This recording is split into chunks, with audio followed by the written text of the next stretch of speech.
Hello everyone, you welcome to this edition of The Inside. We are coming to you from our headquarters in Cameroon's economic capital, Douala. I am Bable Jonathan.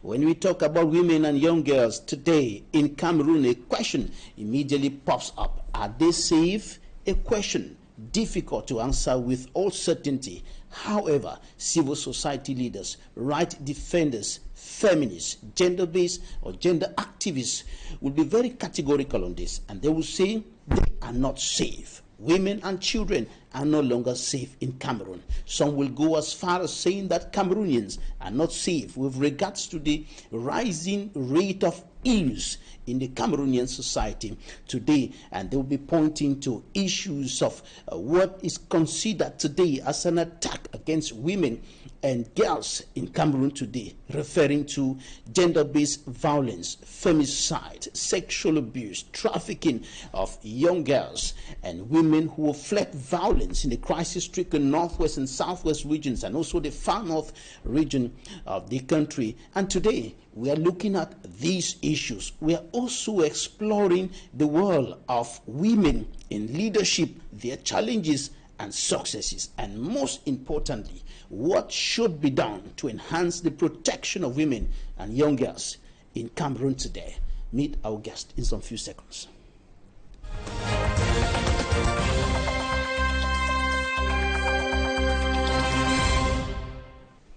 Our guest today is a politician. Karen Tanga Wabit is the first deputy city mayor of Limbe, southwest region of Cameroon, elected during the Limbe City Council's maiden session, February 25, 2020. And before that election, she was and still remains a councillor of Limbe 3 Council. She is an entrepreneur, co-founder of Douala-based Bouquet Innovation, which is a multinational company, and she also worked as a geologist at a petroleum company here in Douala. And Karen Tanga is described as a strategic, innovative, collaborative, passionate and oriented leader with several years of diverse experience or multi-purpose experience in executive general management, geology and environmental studies. And she's also described as a resilient, disciplined and charismatic executive with experience in business management and development. She's also a philanthropist, president of the Wapit Foundation. Thank you for joining us today. Thank you, Mr. Babila, for having me on the set. Right, you coming to us all the way from Limbe, the southwest region of the country, one of the cities where there has been relative calm, peace compared to other areas across the Anglophone northwest and southwest regions of the country that have been in socio-political and security tensions for over 7 years now. Yes, that's very true. How's Limbe today? Limbe is good, very cool weather, not too hot, calm. Right. Yeah. Right, now let's talk about issues concerning women. Today, what is considered as an attack against women and the young girls is becoming very serious, with increasing cases of femicide, gender-based violence in all its forms, sexual abuse, trafficking of young girls. What's your perception of these things happening around us today? Yeah, I've realized that all these things that are happening around the women and the girl child, it's really at an alarming increase, because we have the core values that we used to live by is eroding from the society, and that makes us very vulnerable to all these attacks, be it gender-based violence, be it femicide, be it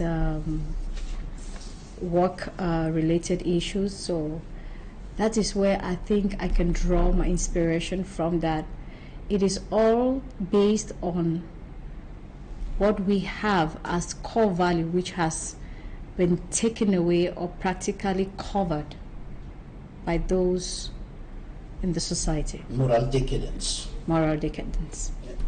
Today, it is very common to hear that a woman has been killed here by a man, a woman has been killed in the other town by the husband, a woman has been beaten to near death a child has been sexually assaulted.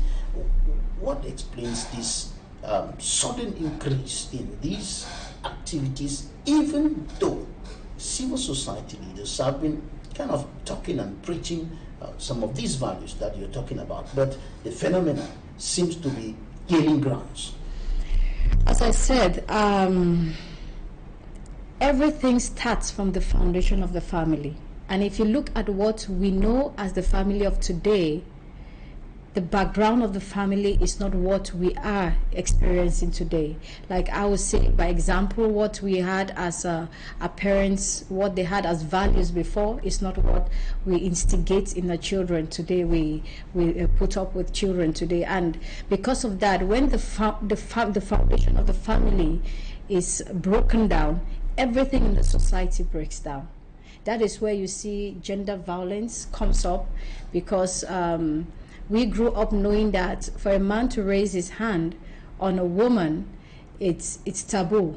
But today, due to, I'll say with all due respect, due to the media, the social media, what is portrayed out there, it becomes a normal phenomenon for a man to beat up a woman. We see that in films, we see that in the media houses, what they portray out there.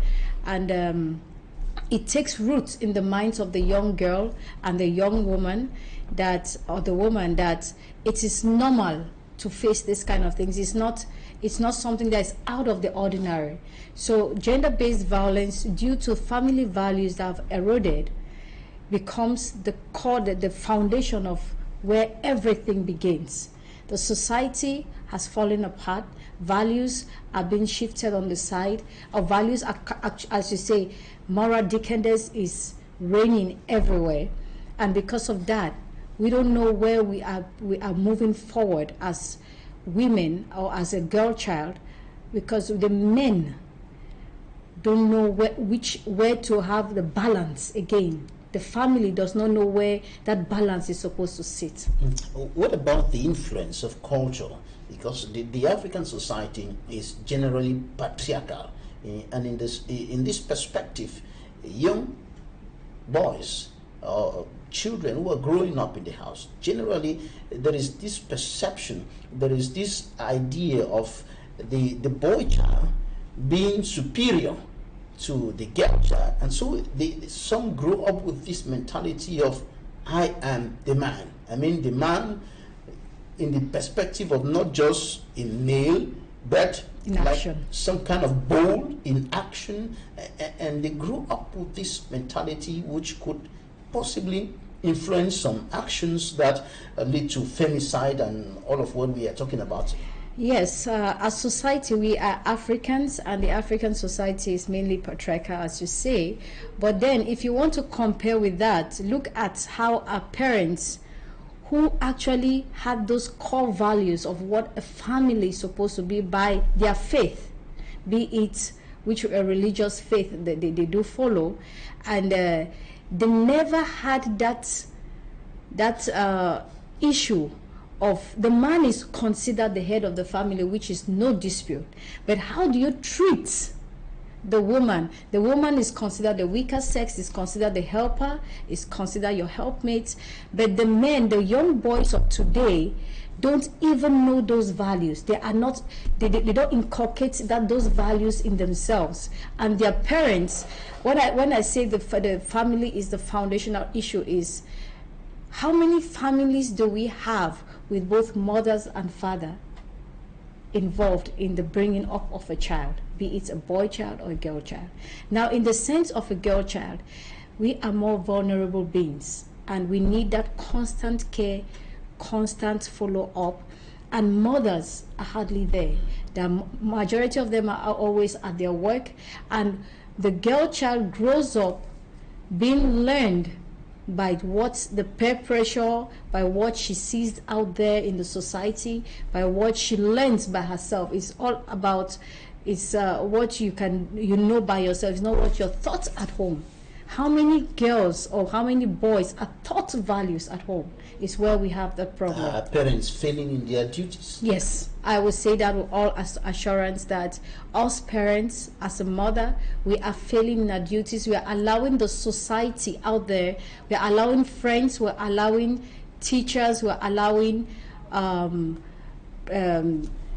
indicators out there to actually form and even our the children. social media. The social media, which is one of the major aspects to actually form our children's minds, their character. Now, what about the issue of impunity? Because some gender-based or gender activists are highlighting this perspective of impunity. People who recently we had a divisional officer who was sentenced to 10 years imprisonment for having killed his love partner. But this is just one out of too many cases that are left, and people go about committing crimes against women, violating the rights of women, killing some, and they are not punished adequately to deter other people. I will not say they are not punished adequately, but I will say the time that they are before they are punished takes so long that the victim feels like there is no law, there is no justice meted to her or to him. But as we're talking about the girl child, the whole issue is about, when you talk about the example of the DO and the love partner, it comes down to the law. How many of us administrators do follow the laws that have been voted in? How many implement that law in their workplaces? That is where the problem is now. How many of these laws are actually inculcated into the society, into your office, on how you treat the others? And many people don't follow the laws of the land. Even those who are been given the responsibility to Yes. ensure the implementation of the law, Yes, they seem to be the first people violating the law. that's very true. That's very true, because you can see in many offices, be it cuts across all sectors, where you see where justice is not given. Justice is not meted out. Justice is not met in so many, especially in gender violence. You can see a woman complain about the husband, where the husband is beating her up, and they say the husband rapes her, and you go to somebody who you can confide in, who is part of the law, who is supposed to take up your case and defend you, and the person say, how can a husband rape a wife? How can a husband, madam, leave the husband? Okay, leaving the husband to where? See, there are structures that are put in place, but we have to enhance those structures so women will know exactly that they are guided, they are safe where they run to.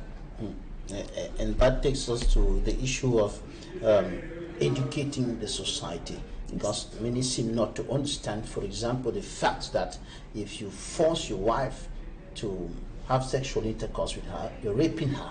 Yes. And this seems like, wow, how can it be? She's my wife, I paid her dowry, and so on. And they would not understand that having sexual intercourse with your wife without her consent is equal to rape. Yes. So I'll speak predominantly from my faith. I'm a Christian. So when we grow up, we are instilled the values of the Bible, which is fundamentally where we have the faith which we grow up in. And when you have, in the Bible says the man should love the wife and the wife should respect and submit to the husband. Then, as I say, it always comes back to the fundamental of the family, the foundation of the family.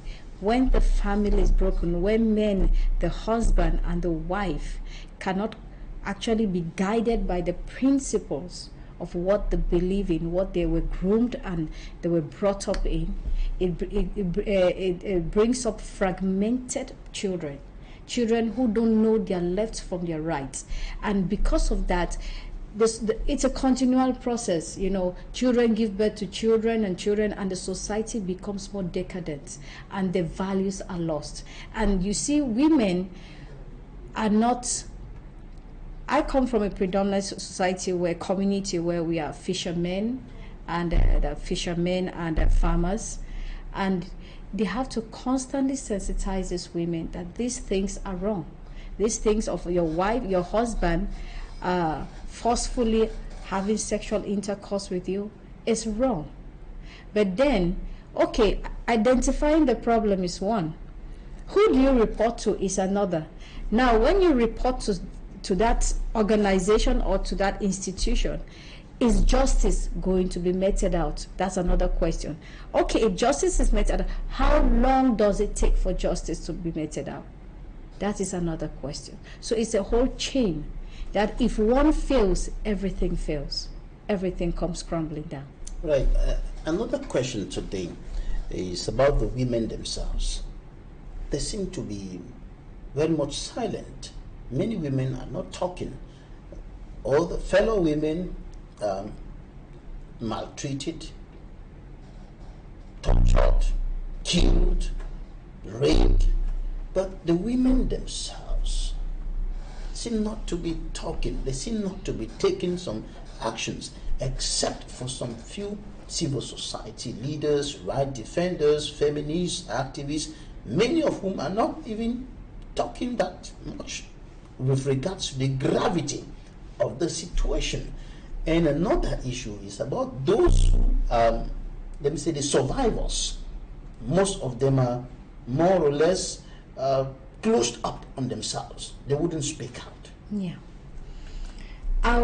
One example why women don't really come up or come out when they have issues like this, I will put the blame partly on the media, the social media, because when it comes to propagating heinous crimes and gruesome images about what women go through, bad news travels fast. All of us know that.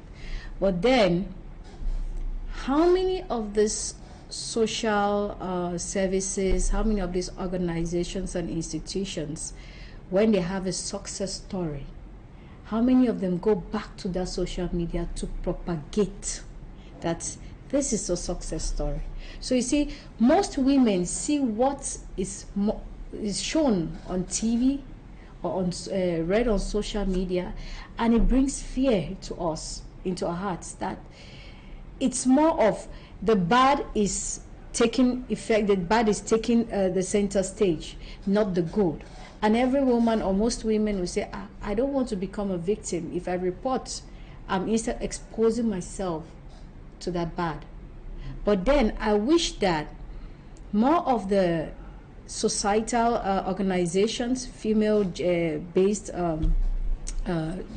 organizations that propagate the woman, should come up with articles, should come up with programs that showcase success stories of women who have come forth, and it will make other women to know, if this woman can get justice, I too can. Without that, most women will still remain hidden, because you will not tell a woman who never went to school, or who is afraid of the husband constantly, and if she does not know, if she does not have that 100% backing, that if I report this man, I'm going to be protected. I am going to be protected, no woman in her right senses will come forward. Speak out. But during the 2024 edition of the International Women's Day, there is a group of, I think, 41 women who signed a petition. There were about 12 organizations and some few men who also signed a petition calling on women to dress in black on the 8th of March, to protest, to use that day as a day of protest against all these evils against women. But we saw women parading on the 20th May Avenue in Yaoundé, in their robes, raising some few messages. We saw women parading at the Beseke Valley Ceremonial Ground here in Douala. We saw women parading everywhere with their uniforms as if nothing had happened, and there was some kind of celebration, which is not supposed to be a day of celebration, but in Cameroon is celebration, and we are asking, but why should women be somehow indifferent to all these issues? I don't think we are indifferent. I think that it comes from a place of fear. Many women have reached a point where it's more of join the masses than being singled out for any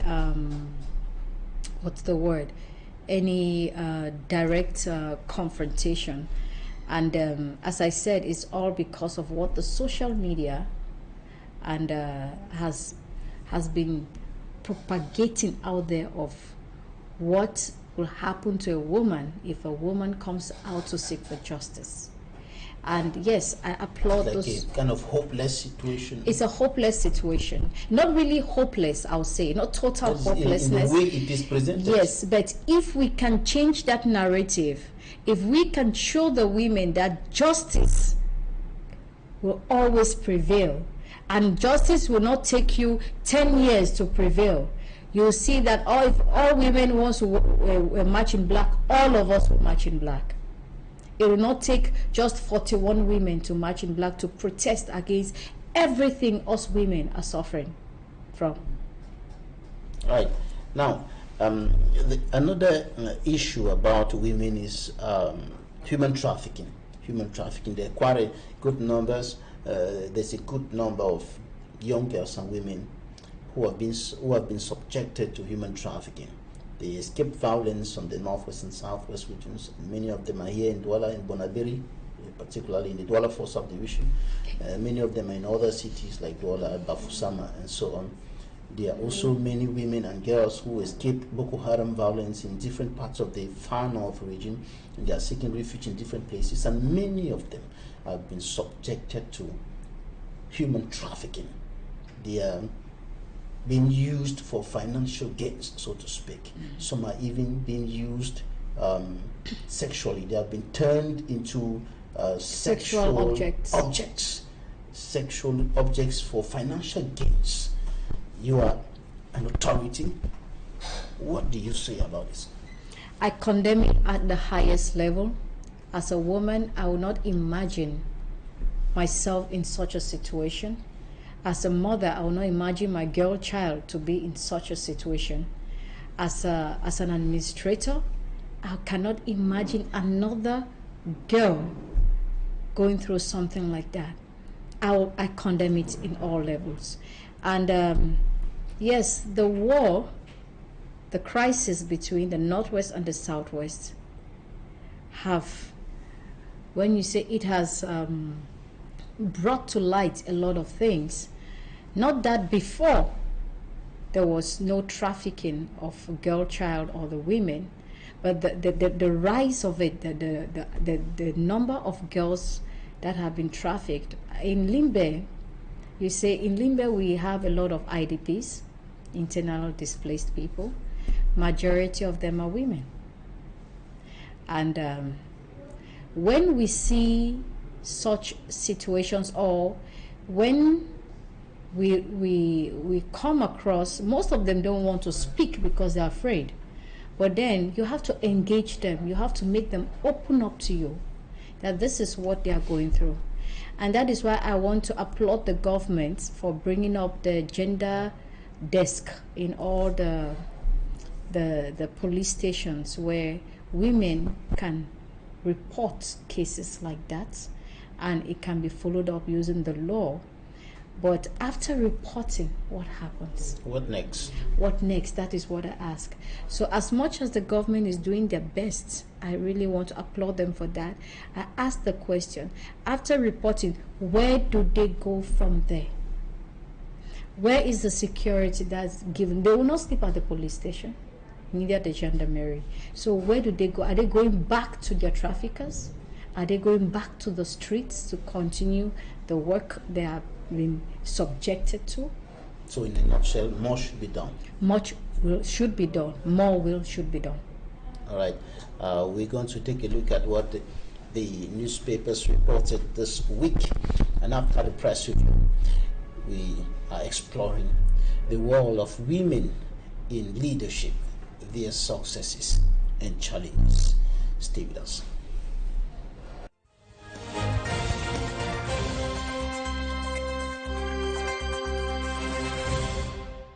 Municipal update unveils strategies propounded by United Kingdom-based Cameroonian Joseph Nafti Bikon to achieve peace in the crisis-stricken northwest and southwest regions of Cameroon. The Guardian Post reports that the Cameroon Development Corporation is still grappling with consequences of the crisis and encroachment into the corporation's land and destruction of palms. Another issue of the paper highlights charges leveled against prime suspects of the Martinez-Zogo capital murder affair. The 17 suspects head to court as reported by Eden. The Horizon reports that to prevent electoral fraud in 2025, Honorable Jean-Michel Nincher announces a series of legal proceedings against the Biya regime. According to the ultimate, tourist attractions like Lake Bemin and Ekwe Waterfall in the Coupe Maninguba Division southwest region of Cameroon are in despair. On the front page of The Sun, current Senate President Marcel Nyat Njifendi is in the race against time to maintain his position. The median questions if Marcel Nyat Njifendi and Kavayege Jibril will forever remain at the helm of the upper and lower houses of parliament. Another issue of municipal updates projects women at the heart of local governance in the southwest region, and the Guardian posts female beacons of growth, resilience and wealth creation. The Horizon exclaims over Cameroon's second suspension from the Extractive Industries Transparency Initiative, and the Post reports the death of Nollywood legend Mr. Ebu, who died of cardiac arrest.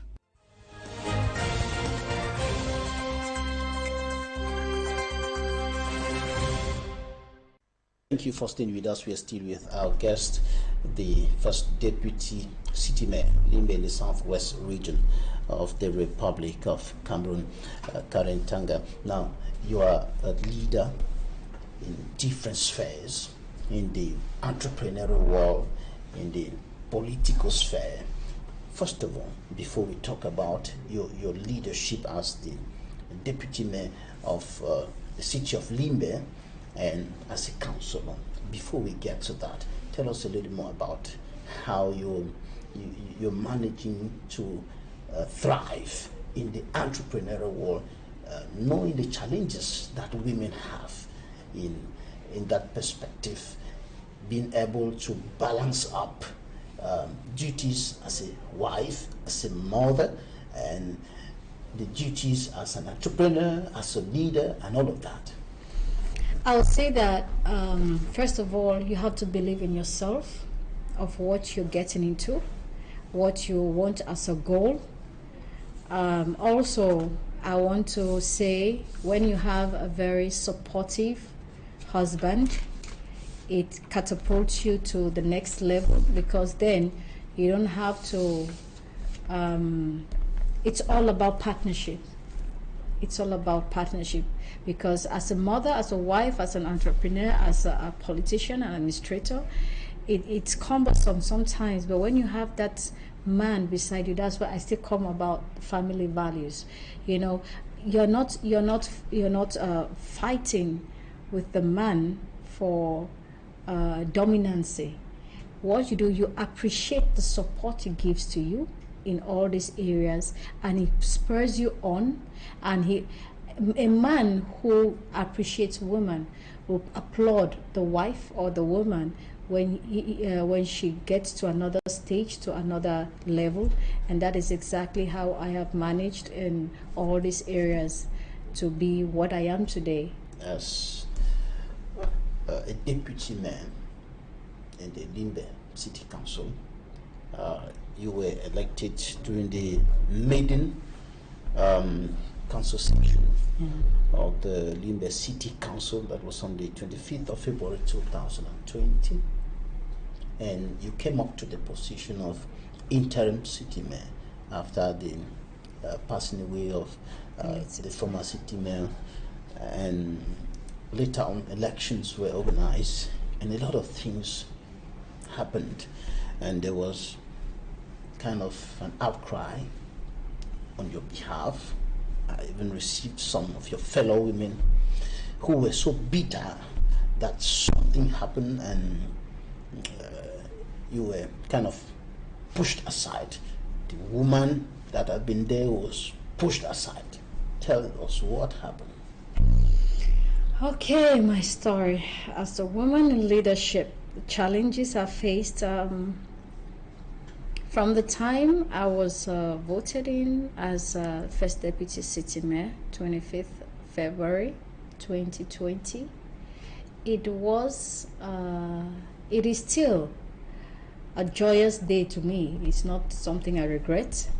I was given a platform and honored that I was chosen to lead, because there were other women who could do that, but I was the community, the people saw something in me that they trusted, and they knew that, okay, I could do something for them.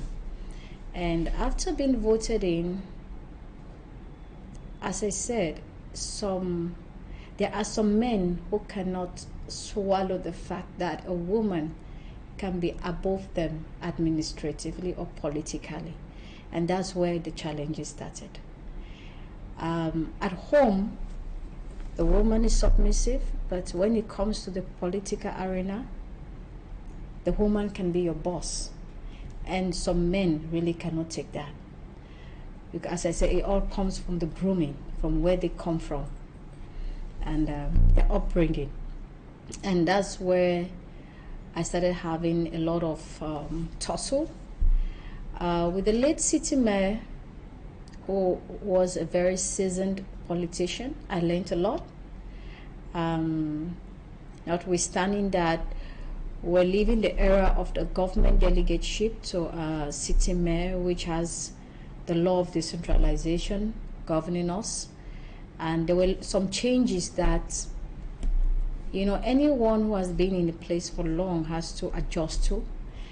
I, as a young woman, will say that there were times, I know there were stories that have been spoken out there, but there are times that things were done that I'll go meet him as a father figure, as a senior politician, and I tell him, I said, sir, does this thing go according to the law that governs us? So you see, we had this cordial relationship. But then, as I said, there were people, or there were persons that could not swallow the fact that I was above them in office. And that brought a lot of turmoil, a lot of tussle. And from the first day I entered the city council, I will say with all respect, with all authority, I was sexually harassed. And it was how can I say, it was a moment of truth to me that I come from a background where men respect women, and when I met this situation, it hit me like a boulder. I could not understand. But then, after taking... So the first problem was that you're a woman and you're occupying a higher position, and that seemed not to have been acceptable for some. And then the next thing was sexual harassment. I'm not going to ask you who, because the person is not here to respond to that. And these are some of the issues that are coming up again and again when we start talking about women in leadership. These things are always coming up. Women are seen as if they're supposed to be lesser human beings. Yes. They're always supposed to be on the second position, and that follows with sexual harassment. You said earlier, Mr. Babila, that we live in an African society which is patriarchal, and some men have taken it out of context that to live in such a society means that you have to demean women to become something. And that's why I say it's all about the family background, because you will not have a mother or a father who will train the child in the way he should go according to the faith or the laws of the Bible, and then this child comes up with such character. And I always come back to the foundation of the family. That's where the whole problem starts. And then when women are being treated like second-class citizens, I really want to thank the head of state that he has invested a lot in women. He keeps on investing in us, just like the theme of 8th March that passed yesterday. And he has always seen us like a plus in the workforce, plus in the society, plus in organizations. And there are men who are fighting tooth and nail that the woman will not rise, that the woman will not become something. And that seems to be what happened during the last election, because you were vying to become the city mayor, but that didn't happen. And there were some, notably women, who were very bitter, and they were saying that the point is not that you did not succeed, but that there was a conspiracy to kind of keep you at a certain position. What happened? I won't tell you the nitty-gritty of what happened or go to the details, but we have men, we are talking about gender inequality here, and the rights of a woman, which many men have not really come to conclusion with themselves that the woman can lead. And then looking at the milieu of the City Council of Limbe, my fight was not just about me being a woman. My fight was also, part of my fight was about the values I uphold, which did not sit well or did not collaborate or corroborate with the values of those who were in office with me. Tell us about those values. I'm talking about embezzlement. I'm talking about putting the woman in a position where she will not face things like sexual violence, gender inequality, as we have issues of contracts. Some women are not given contracts because they are used as tools. They are that vulnerable that I don't want to lose my job. So in that sense, the men use them as tools. And I came up with... let me get it very clear. So you stood for transparency. Yes. Because from what you're saying, I can deduce that you stood for transparency, you stood for moral rectitude, yes, and you stood for equity. And that because you have, as you said, some of my colleagues came crying to you. They were so angry. Everything that happened to me was not being fought by another woman, was fought against me by men. To the extent where, if we talk about transparency, when I noticed things that were not done according to the law of decentralization, my faith, where I stand from, I fear God. And when you fear God, the Bible says you should honor and obey the laws of the land. If you are a Christian, that is what the Bible says. You not say go against the laws of the land. And that is my core value. That is where I come from. That is where the stream of life from me flows from. And I am here to honor that law to the letter. And there are people who are there who have vowed that they are there to break that law at all costs. Our agendas will never meet.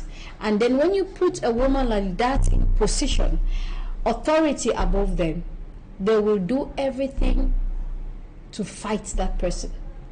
To the extent where, even as an interim, you said I was the interim city mayor at the time during the AFCON, it had to bring down the Minister of Decentralization himself to instill that law.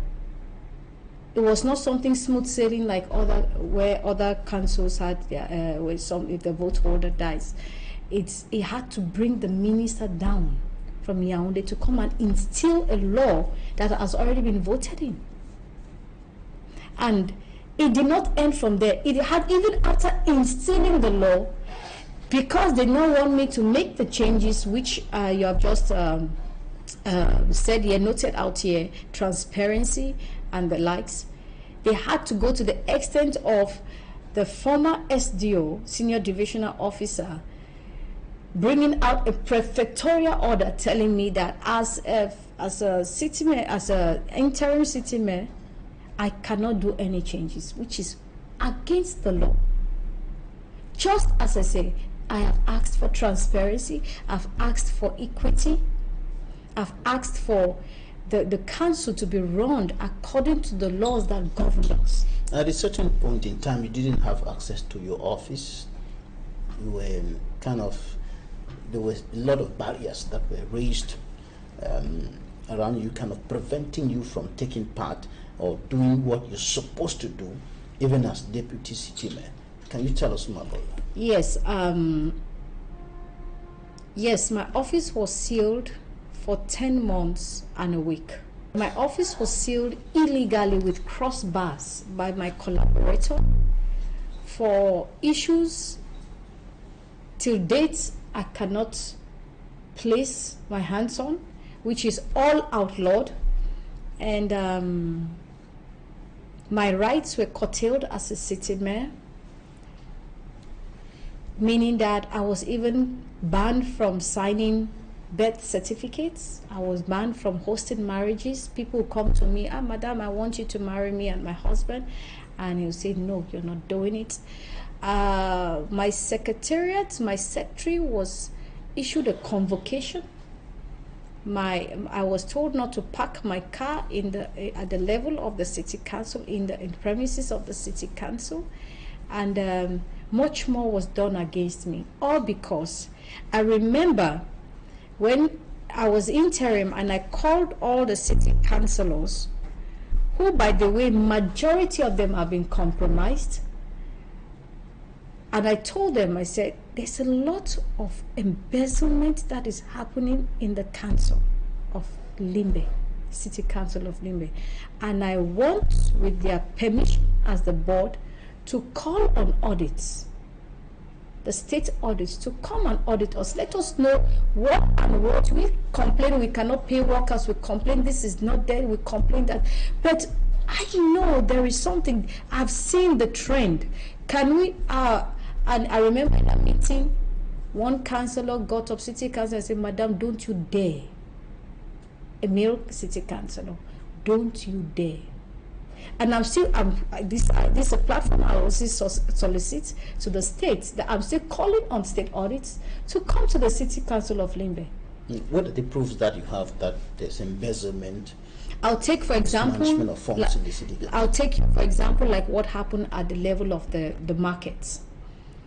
We work by deliberations, and we deliberated that the market toll for each trader will be 100 francs. And I am a daughter from hawkers. I am a daughter for the city of Limbe. I'm a bona fide Bimbia girl, and I've grown up with many of these women and men that harbors the city, that have grown the city through their social and economic outreaches. And one day, when Mr. Shaibu, the former senior divisional officer, was being installed, I was practically attacked at the market by those women, and said, madam, we thought that when we, the community, we, the population, put you in a place, you are a daughter, we know you from primary school right up to university, we thought we were going to, our cries are going to be heard. And I said, what is happening? He said, okay, this is what is happening, come and see for yourself. And I went, because I don't just listen and take action, I want to see, to believe what they were saying. And I went there in the market, and I took notes with videos about gross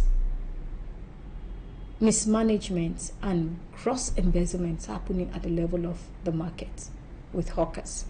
And the next day, I don't take laws into my hands.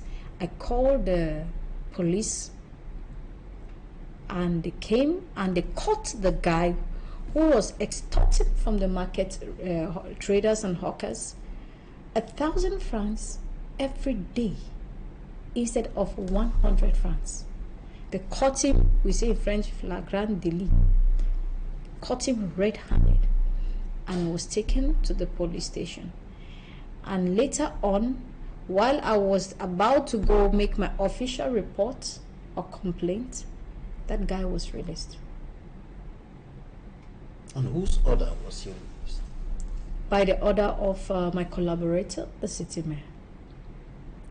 And when I questioned that why did you do that, and I was told that, Madam, you're not the primary city mayor, you're not the vote holder, so you cannot. I said, oh, so are you telling me that if I catch a thief and I bring to the police station, because I am not a particular person, that person will be released?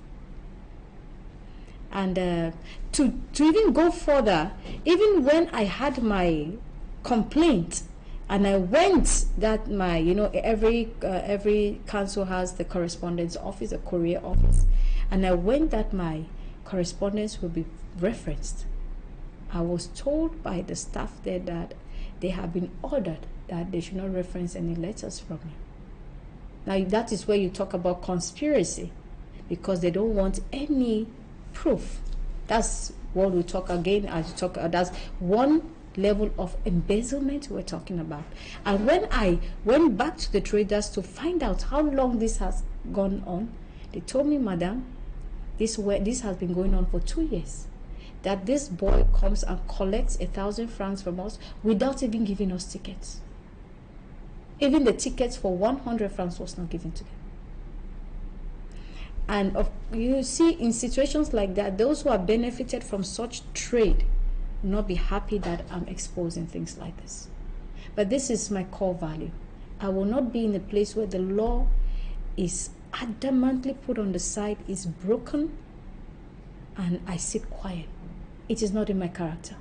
Recently, during a council session, you were accused of disrespecting state institutions and authorities when you came up to speak, and you were not allowed to speak, and there was some disorder that came up, and you were accused of disrespecting institutions and authorities.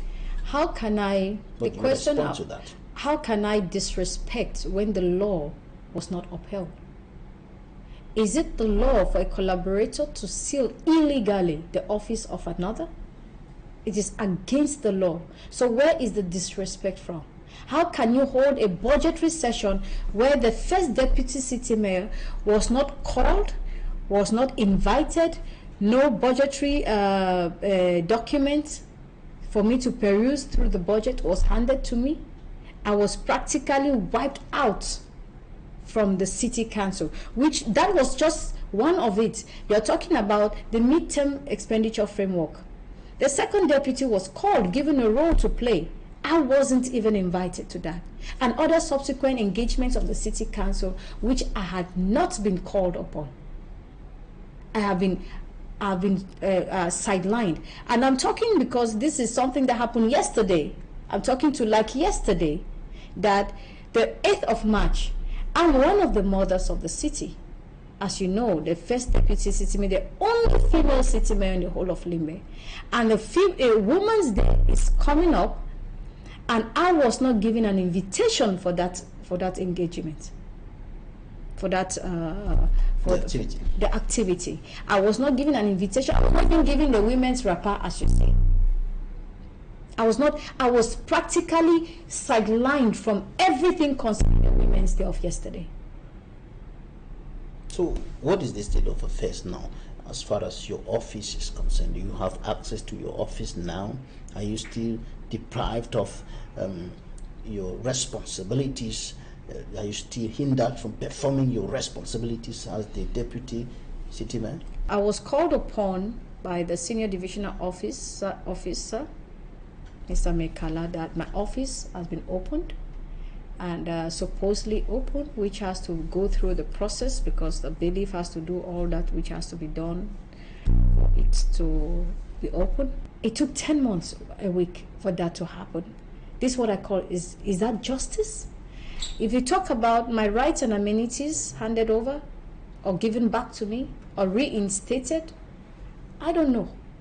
As of now, nothing has been handed over to me, nothing has been given back to me, nothing has been reinstated. So the office open is just a step. Because even when the office was closed, I was still doing my work.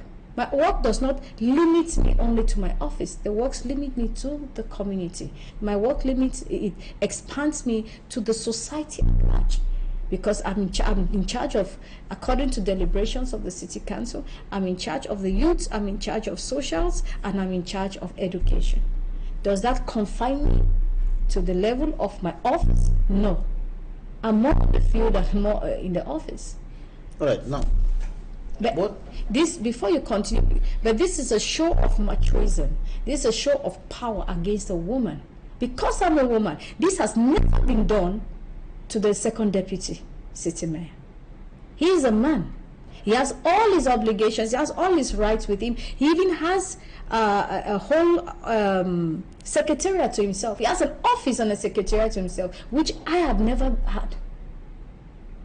Now, is it just because you're a woman, or you've been given other reasons for? Mainly, it's because I'm a woman. Sealed and you're hindered from doing your job, and your privileges curtailed, and so on. Have you been given reasons for that? One, I believe, is because I'm a woman. Two is because I am there for transparency's sake. I will not condone anybody who goes against the law of decentralization that governs the council or the laws that govern this nation. I will not stand for that. I am there to uphold that law to the letter. If somebody doesn't like that, then so be it. But upholding a law should naturally not be a problem. Upholding the law shouldn't be an issue that will keep you or deprive you of your rights. So, but the question I'm asking is, have you been given some reasons, like, we are sealing your office because of this? We are saying that you should not sign any document because of this? No document was handed to me, no notification was handed to me, except what was floated on social media. I don't know by who, but nothing was handed to me. All right. So not by my collaborator, not by the minister, not by anybody. how have you been managing to stand tall in the midst of all this? Earlier you said that the fact that you've been deprived of all these things for this length of time hasn't hindered you from continuing to do your job as the deputy city mayor of Limbe. How have you been able to manage to navigate through all these hurdles to keep on standing tall, doing your job on the field? I will attest that to my faith in God, which is the foundation of who I am, and that spurs me on to know that I am doing the right thing. Doing the right thing because the Bible says I should uphold the laws of the land, which I will do till when I am done with what the government says I'm supposed to do in that office.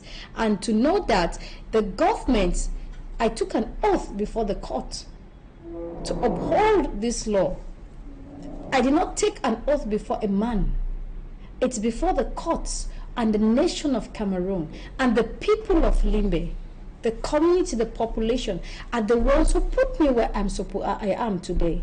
So I answer back to them. I don't answer to anybody's agenda. I answer to the agenda of the nation, which is run and ruled by the laws that govern us, which is the law of decentralization. Nobody takes that from me, and nobody will sway me from that. And all of this puts to question the laws of decentralization that you're talking about.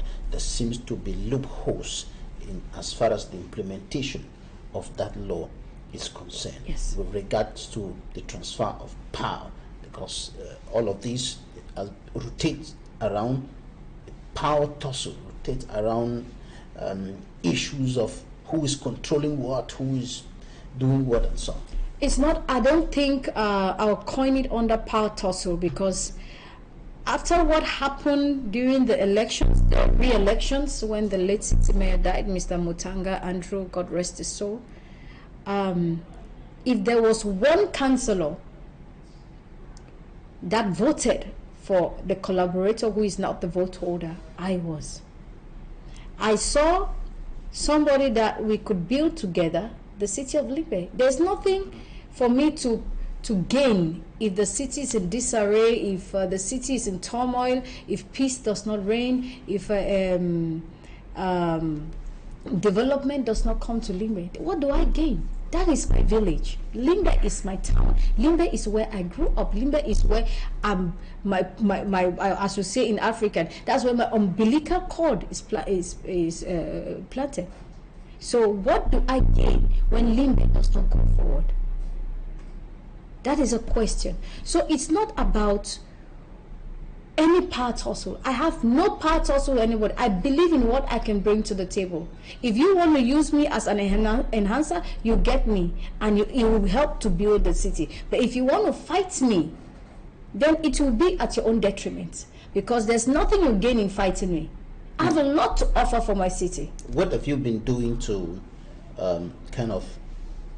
restore peace, restore some cordial collaboration? You said earlier that you had really good collaboration with the former city mayor Mutanga Andrew. But what have you been doing in the midst of all this to kind of restore peace, to bring things back to normal, so that you can continue doing your work as one of the things I developed as a character during, because situations meet you, that makes you develop a character. One thing I developed as a character during this whole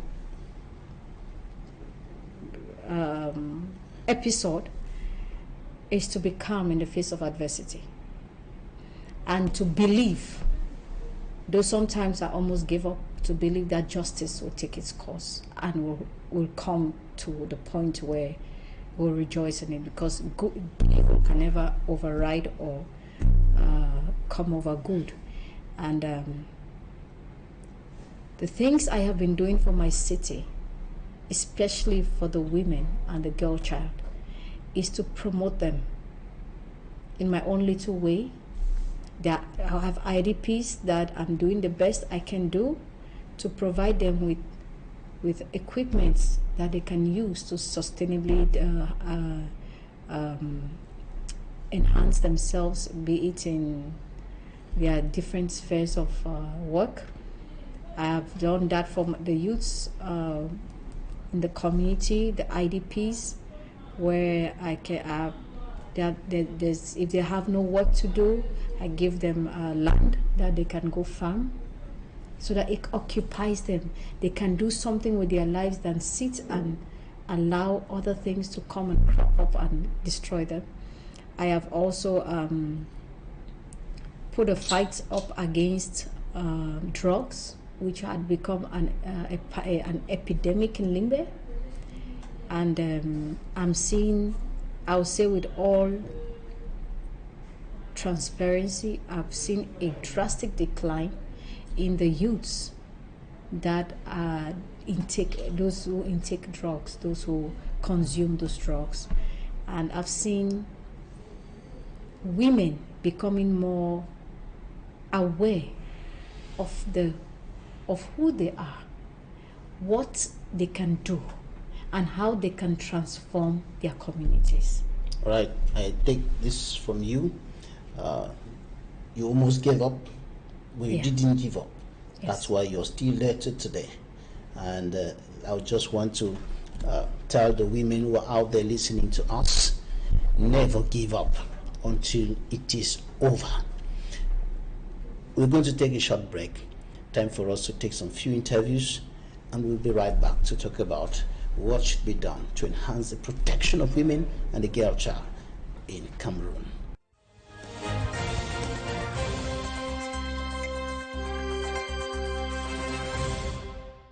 plead that you talk to our sons and brothers who are still holding guns in the bushes, destroying their own lives as well as that of others, to lay down their arms and come back home to commence a new life, where all of us are waiting for them. Also encourage our children to go to school. It has really brought down our businesses. Even our output, even in our offices, civil servants, their outputs are not encouraging because of the insecurity. If we say today is ghost town, today is this other one, we don't really put in our best and get the result. May I also use this opportunity once more to appeal to our brothers, our sisters, in fact our husbands and children who are taking up arms against the state, to embrace the only branch of peace offered them by the head of state, for lasting peace to reign. As a woman, there's a lot of challenges. Not having any governor as a woman, for example, those are our challenges. We don't have much women as SDO. Fact that have to be considered. We have to give more places to women. Appealing our women, our sisters, our aunts to be aware of all the development that we have today. We have the technological progress that is helping them to be fit and to even tackle some problems that men used to face. There's been an illegal felling of a good number of trees. By CDC estimates that's about 450 trees. For CDC, it is very, very important because we know that the trees are our capital. That is what CDC is all about. CDC is all about the rubber tree, the palm tree, and the banana. From the questions I've asked my collaborators here on the field, there seems to be no basis for this destruction that has happened by whosoever. We cannot just keep on pointing accusing fingers. We must see what is the problem and see where our own responsibility too may be called for. The bee authorities took possession of the land immediately and went ahead to bulldoze the 3 hectares that was designated for that purpose. Of some irregularities surrounding that surrender to B, I did some checks and immediately made a report. As wives, as also parents, they can be very useful with them. We are sure that we will win and the fight against consumers can succeed.